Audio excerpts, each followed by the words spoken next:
ഞങ്ങളുടെയൊക്കെ കാലത്ത് 4 പേരുടെ മുമ്പ് വെച്ച് പുടവ കൊടുത്ത് മാലയിട്ടതിന് ശേഷമേ പെണ്ണും ചെറുക്കനും ഒരുമിച്ച് പെരക്കാത്ത കയറൂ. അതൊരു ചടങ്ങ് തന്നെയായിരുന്നു. അവിടൊക്കെ മറിച്ചായിരിക്കും. ദുബായിലേ തന്നെ വിളിപ്പിച്ചത് തന്റെ പ്ലാനൊക്കെ ഒന്ന് അറിയാനാ. ലീവ് എത്ര നാള്, ഇനിയത്തെ വരവ് എപ്പോ? ഇപ്പോഴത്തെ ലീവ് 10-40 ദിവസമുണ്ട്. പോയാ പിന്നെ 2 വർഷം കഴിഞ്ഞാലേ തിരിച്ചു വരാൻ പറ്റൂ. ഓ, തനിക്ക് അച്ഛനോടൊരു പേടിയും ബഹുമാനവും ഒക്കെ ഉള്ളത് കൊണ്ട് കാര്യങ്ങൾ തുറന്നു പറയാൻ ബുദ്ധിമുട്ടാണെന്ന് അറിയാം. എന്നാലും ഉള്ള കാര്യം നേരെ ചോദിച്ചറിയാനുണ്ട്. ചുമ്മാ ചാന ഗുണമെന്ന് പറഞ്ഞുകൊണ്ടിരിക്കുക. എടാ, നിനക്ക് കല്യാണം കഴിഞ്ഞ ഇവിടെ കൂടെ കൊണ്ടുപോകാൻ പറ്റുമോ? അല്ല ചേച്ചി, അവളുടെ പരീക്ഷ എഴുതിക്കോട്ടെ. അടുത്ത വരവിനല്ലേ ലതിക ഞാൻ കൊണ്ടുവന്നുള്ളൂ. കണ്ടോ ഞാൻ അപ്പഴേ പറഞ്ഞില്ലേ, ഒക്കെ തീരുമാനിച്ചു വെച്ചിരിക്കുക. നമ്മള് വെറുതെ അച്ഛനും അമ്മയും കളിക്കാവുന്നല്ലാണ്ട്. നീ എന്താ പറഞ്ഞേ? ഇത്തവണത്തെ ഉത്സവത്തിന് 27 ആന ഉണ്ടെന്ന് പറയായിരുന്നു. 27 ആന. ആന നമ്മുടെ കേശവനാരല്ലേ പ്രസിഡന്റ്? പോയി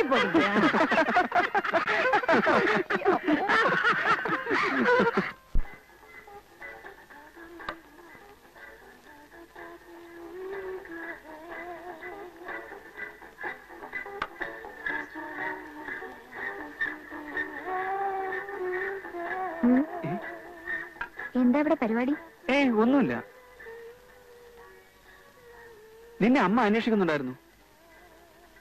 എന്താ ഇത്? ഇത് ഒരു തരം മരുന്നാ. എന്തിനുള്ളതാ? ഇത് പല്ലുവേദന, നെഞ്ചുവേദന, വയറുവേദന, തലവേദന, ഉളുക്ക്, പനി, ജലദോഷം. അവിടെ വെച്ച് ഇത് കഴിക്കാറുണ്ടോ? എപ്പോഴൊന്നുമില്ല, അസുഖം തോന്നുമ്പോ മാത്രം. എന്നാ നമുക്കൊരു കാര്യം ചെയ്യാം. അമ്മാവിന് സുഖമില്ലെന്ന് പറയുന്ന കേട്ടു. നമുക്ക് ഇത്തിരി കൊടുക്കാം. അമ്മാവാ, പതുക്കെ. മരുന്നല്ലേ, പിന്നെ എന്താ പതുക്കാക്കുന്നേ? അമ്മാവാ, എന്റെ പൊന്നു മോളല്ലേ, അലമ്പാക്കല്ലേ. ശരി, ഇനി മേലാൽ ഇത് തുടരുത്.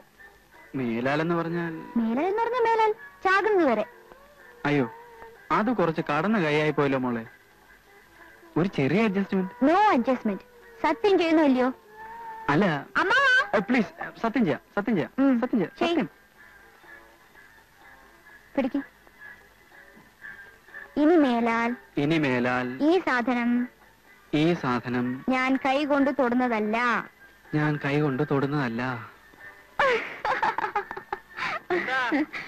എന്താ മോളെ വിളിച്ചത്? അയ്യോ, ചതിച്ചോ? എന്താടാ അത്? ഒന്നുമില്ല. നീ എന്താ പുറകിൽ മറച്ചു പിടിച്ചിരിക്കുന്ന ചോദ്യം? ഒന്നുമില്ല. ഒന്നുമില്ലെന്ന് ഞാൻ പറയാം മാവാ. അത് മരുന്നോ? എന്തിനുള്ളതാ? അതൊരുമാതിരി എല്ലാ അസുഖത്തിനും പറ്റുമെന്നാ ശ്രീയേട്ടൻ പറയുന്നത്. അതൊന്നും എല്ലാ അസുഖത്തിനും പറ്റുന്നൊരു മരുന്ന്? അമൃതോ? ചോദിച്ചു കേട്ടില്ലടാ, എന്ത് മരുന്നാണെന്ന്. അത് കഴിക്കാനുള്ളതാ, പുറത്തു പറയാൻ കൊള്ളില്ല എന്ന്. പുറത്ത് പറയാൻ കൊള്ളില്ലാത്തൊരു മരുന്നുണ്ടോ? നിങ്ങൾ അങ്ങോട്ടൊന്ന് മാറുന്നേ. നീ ആ കൈ കൊണ്ട് നീട്ടിയടാ. എടാ, കൈയും കൊണ്ട് നീട്ടാൻ.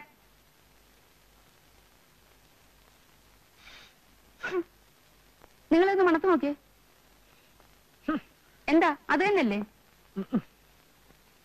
ചെറുക്കനെ പേടിച്ചാണോ സത്യം പറയാത്തെ? അത് തന്നെയല്ലേ ഒന്ന്? അതെ, അത് തന്നെ. നീ എന്ത് ഭാവിച്ചുണ്ടാടാ? എങ്ങാണ്ട് എടുത്താ പൊങ്ങാത്ത ഒരു ജോലി കിട്ടിയെന്നും പറഞ്ഞ് എന്ത് തോന്നിയാസം ചെയ്യാവുന്നോ? നിനക്ക് എവിടെ നിന്ന് കിട്ടിയടാ ഈ സ്വഭാവം? ചോദിക്കാൻ പറയാൻ ആരില്ലെന്ന് വിചാരിച്ചാ ഈ തോന്നിവാസം? ഇല്ല സാർ, ഞാൻ വെറുതെ ഒരു തമാശക്കോ? അടിച്ച് നിന്റെ വേണ്ട മാവാ, ഇനി തൊടില്ലെന്ന് ശ്രീയേട്ടൻ സത്യം ചെയ്തോടാ. നിങ്ങൾ ആ ഗ്ലാസിങ് തന്നെ അതിങ്ങോട്ട് തരാൻ. മണത്തോണ്ടങ്ങ് നിക്കുക. ഊണ് കഴിക്കാൻ വന്നാട്ടെ. വാടാ. ആണായിട്ടും പെണ്ണായിട്ടും ഒരുത്തനെ ഉള്ളല്ലോ എന്ന് വിചാരിച്ച് ലാളിച്ച് എന്തും ചെയ്യാവുന്ന ഇല്ലേ?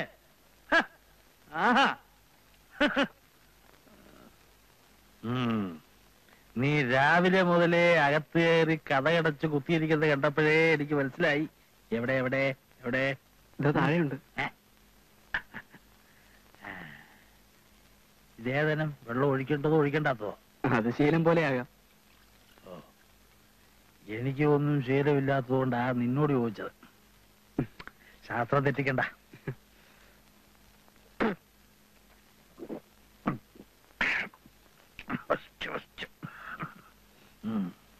ആഹാ,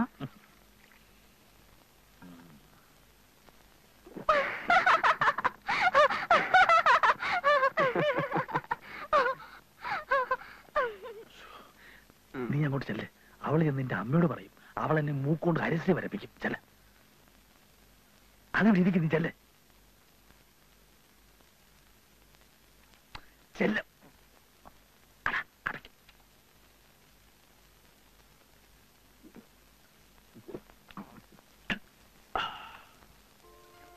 കണ്ടാലേ പേടി തോന്നുന്നു. പിന്നെ ഇങ്ങനെ കഴിക്കുക. അല്ല, ശ്രീയേട്ടന് മീനൊക്കെ അറിയാം. പിന്നെ കണ്ട ഗൾഫ് കൺട്രീസിലെ കിടക്കുന്നതല്ലേ, ഇതൊക്കെ പഠിച്ചാലേ പറ്റുള്ളൂ. നീ അതിന്ന് തുടങ്ങി പഠിക്കേ. എന്റെ ഒരു പേടി, നിന്നെയും കെട്ടിക്കൊണ്ട് എന്റെ കാര്യം കുഴപ്പത്തിലാവൂടി. ആ, നീ പോയി ആ മസാലപ്പൊടിയൊക്കെ എടുത്തോണ്ടോ. അമ്മ വരുന്നതിന് മുമ്പ് പാചകം ചെയ്തില്ലെങ്കിലേ കാര്യം ആ കുഴപ്പത്തിലാവും. ഗംഭീരവശം കഥ. ഗോപാലനാശാന്റെ പാഞ്ചാലി. എനിക്കന്ന് 10-12 വയസ്സേ പ്രായം ഉണ്ടാവും. ശ്രീവേഷം എന്ന് പറഞ്ഞാൽ ആശാന്റെ വേഷാ വേഷം. കണ്ടിട്ടുണ്ടോ വരരെ? കേട്ടിട്ടുള്ളൂ. ആ, കണ്ടാലേ മനസ്സിലാവും. ഒരു അതിശോക്തിയില്ല എന്റെ വരരെ. കൊതിയാവും. ഞാനെന്ത് ചെയ്തു, കളി കഴിഞ്ഞ് ആശാൻ അരങ്ങത്തുനിന്ന് ഇറങ്ങിയപ്പോ ഞാനും പുറകെ കൂടി കൂട്ടുവരയിലേക്ക്. എന്തിനാ എന്തിനാ എന്തിനായിരിക്കും? അതിപ്പോൾ പറഞ്ഞില്ലേ, പെണ്ണ് തന്നെയാണെന്നാ എന്റെ ധാരണ. വേഷം മാറുന്നൊന്ന് കാണുക, അത്രേ ഉള്ളൂ. ഈ കൗമാര കൗതുകം എന്നൊക്കെ പറയില്ലേ, അത് തന്നെ. പുടവ അഴിച്ചപ്പോഴല്ലേ എന്റെ വരരെ ചെണ്ടക്കോല് പോലെ വളഞ്ഞ 2 കാലും വസൂരിക്കുത്തുള്ള മുഖവും. എന്താ ഒരു മണം. ആ, അതെ, ഗൗരിക്കുട്ടി ഇവിടെ ഇല്ല. അനന്തരവളുടെ പാചകമാ. മണം കേട്ടാ അറിയാൻ ഗുണം. മണം കേട്ടിട്ട് മീനാവാനാ വഴി. മീനോ? ആർക്കറിയില്ലേ, കാവുങ്ങാട്ടിലത്തെ തിരുമേനിയായ എന്റെ അച്ഛൻ. എന്റെ ഓർമ്മയായിട്ട് ഇന്ന് വരെ ഈ വീട്ടിൽ ഈ വക സാധനം ഒന്നും കേട്ടിട്ടില്ല. ഇത് ഉരുളക്കിഴങ്ങ് മസാലയാവാനാ വഴി. എന്തായാലും ഇത് മീൻ തന്നെ. എന്നാ വരര് ചെല്ലേ. ഊണിന് മുമ്പ് ഒരു കുളിയുള്ളത് മുടക്കണ്ട. ആ, അത്താഴപ്പൊലി കഴിഞ്ഞ് വരണം. കഥ ബാക്കി കിടക്കുന്നു.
പിള്ളേരാ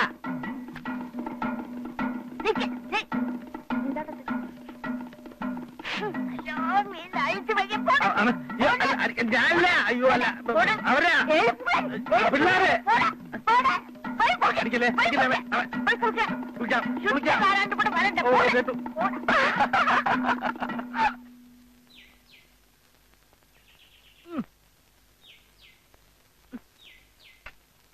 ഇതിപ്പോ എന്ത് എളുപ്പത്തിൽ കാര്യങ്ങൾ കഴിഞ്ഞു. നിനക്ക് ഓർമ്മയുണ്ടോ കിട്ടാ, പണ്ട് വല്യമ്മാവൻ എന്നെ വട്ടവര നിർത്തിയത്?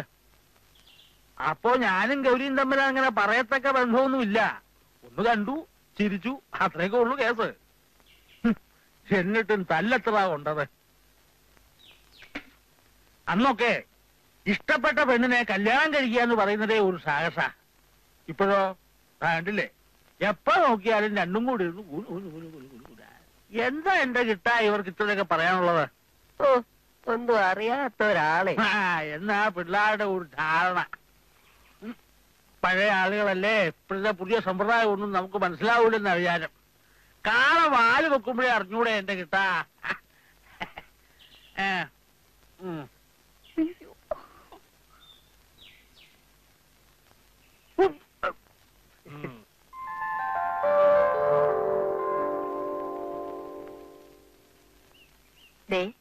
കല്യാണമേളത്തിനിടയ്ക്ക് പഠിത്തം ഉഴപ്പല്ലേ മോളെ, അവസാന വർഷമാണ്. ഞാൻ ശരിക്കും പഠിക്കുന്നുണ്ടമ്മേ. ക്ലാസ്സോടെ കൂടി ഞാൻ ജയിക്കും. അല്ല, ഞാൻ ഓർമ്മിപ്പിച്ചെന്നേ ഉള്ളൂ.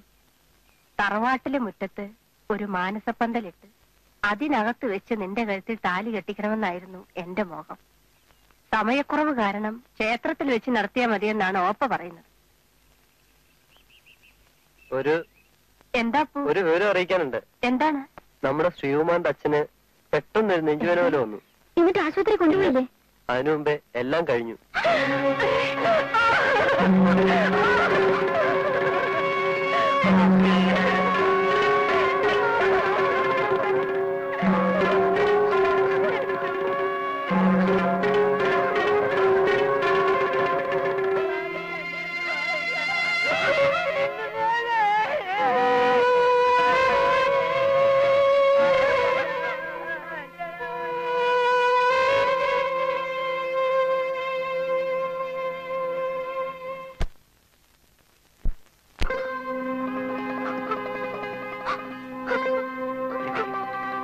ലതി, നിനക്കറിയാവുന്നതാണല്ലോ, സമയത്തിന് പോയില്ലെങ്കിൽ ജോലി നഷ്ടപ്പെടും, അവധിയെ നീട്ടിക്കിട്ടില്ല. എന്തായാലും ശ്രീയേട്ടൻ ജോലി നഷ്ടപ്പെടുത്തരുത്. ഓർക്കപ്പുറത്തുള്ള അമ്മന്റെ മരണം അതിലുള്ള ദുഃഖം മാത്രമേ എനിക്കുള്ളൂ. ഹേ മോളെ, എന്താ ഇത്? ഞാൻ പോയിട്ടിങ്ങ് വരുമല്ലോ, അപ്പോഴേക്കും നിന്റെ പഠിത്തവും തീരും. അടുത്ത അവധിക്ക് ഞാൻ മോക്കുള്ള NOC-യുമായിട്ടായിരിക്കും വരിക. വിവാഹം കഴിഞ്ഞ് നമുക്ക് ഒരുമിച്ച് തിരിച്ചു പോകാം. നീ ഒന്ന് നോക്കിക്കേ.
അടുത്തതായി നമ്മുടെ എല്ലാം പ്രിയപ്പെട്ട സ്വാമി സാർ നമ്മളോട് രണ്ടു വാക്ക് സംസാരിക്കുന്നതാണ്.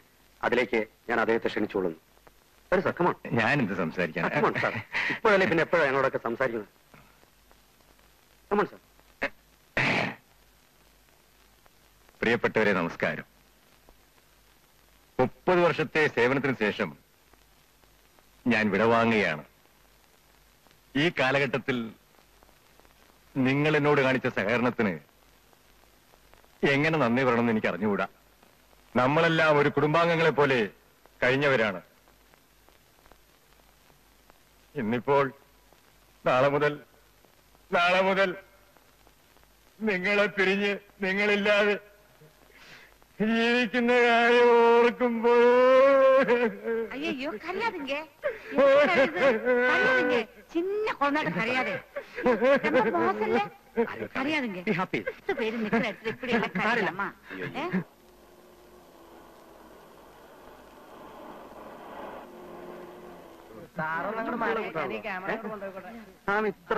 സംസാരല്ലേ പടം എടുത്തിട്ട് മുഖം കണ്ടില്ല എന്ന് പറഞ്ഞ എന്നെ കുറ്റം പറയാൻ വരരുത്. സാറേ, ചീഫ് വരുന്നുണ്ട്.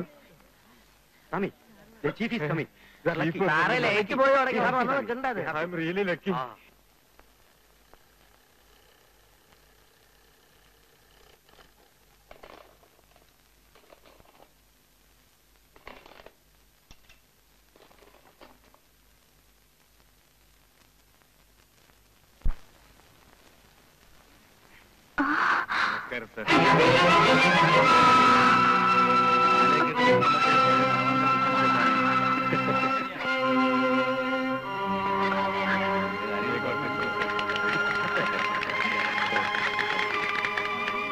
വല്ലപ്പോഴൊക്കെ ഓർക്കണം. തോന്നല്ലേ?